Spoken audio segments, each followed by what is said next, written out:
What if I told you that one African nation survived 400 years of slavery, crushed colonial rulers, and emerged into one of the richest oil-producing countries in the world, but paid for it with blood, betrayal, and broken dreams? This is Angola. Long before oil and war, Angola was a land of mighty kingdoms. Tribes like the Mbundu, Bakongo, and Ovimbundu ruled with wisdom and pride. By the 14th century, the Kingdom of Congo rose to power, sprawling across northern Angola and into present-day DR Congo. This wasn't just a tribe, it was a state, with armies, tax systems, and diplomatic ties to Europe. Enter the Portuguese, led by navigator Diogo Cao. What started as trade for ivory, salt, and textiles soon became something darker: slavery. By the early 1500s, Angola became one of the world's largest suppliers of human cargo to Brazil and the Americas.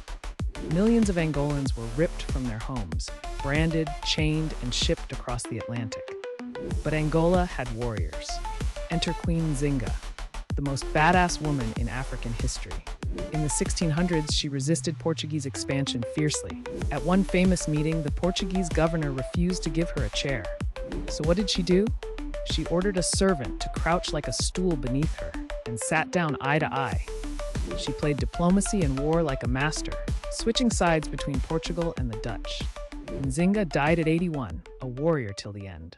From the 16th to 19th century, over 4 million Angolans were sold into slavery. Some kings cooperated, others resisted. By the mid-1800s, slavery officially ended. But Portugal wasn't done. They turned Angola into a cash cow for rubber, coffee, and diamonds. Forced labor replaced slavery. Whips were still used. Profits soared for Lisbon. By the 1950s, Angolans had had enough. Three major movements were born: MPLA, Marxist Soviet-backed; FNLA, pro-West, supported by Zaire, USA; UNITA, anti-communist, backed by South Africa and the US. They united briefly, then turned on each other. In 1961, rebellion erupted. Plantation workers in Baixa de Cassandra revolted. Portugal responded with massacres. The war exploded across the country. For 14 years, Angola burned.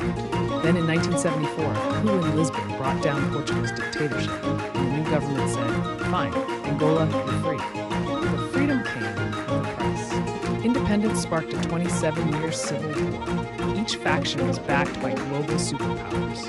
MPLA had Cuba and the Soviet Union. UNITA had South Africa and the CIA. Thousands of Cubans and South Africans fought on Angolan soil. It became the longest and bloodiest war in Africa's Cold War history. Over 1.5 million people died. Peace finally came in 2002 when UNITA's leader Jonas Savimbi was killed. By the 2000s, Angola struck gold, or rather oil. The country became Africa's second-largest oil producer, thanks to offshore rigs in the Atlantic. Diamonds poured in billions more. But where did the money go? To politicians, to luxury cars, to mansions in Portugal. Over 70% of Angolans remained in poverty, while the elite got richer. The Dos Santos family ruled Angola for nearly 40 years, like a royal dynasty. In 2017, President João Lourenço came to power, promising reform. He cracked down on corruption, even targeting the Dos Santos family. Today, Angola is rebuilding, slowly. It has stunning beaches, rich culture, and one of Africa's youngest populations.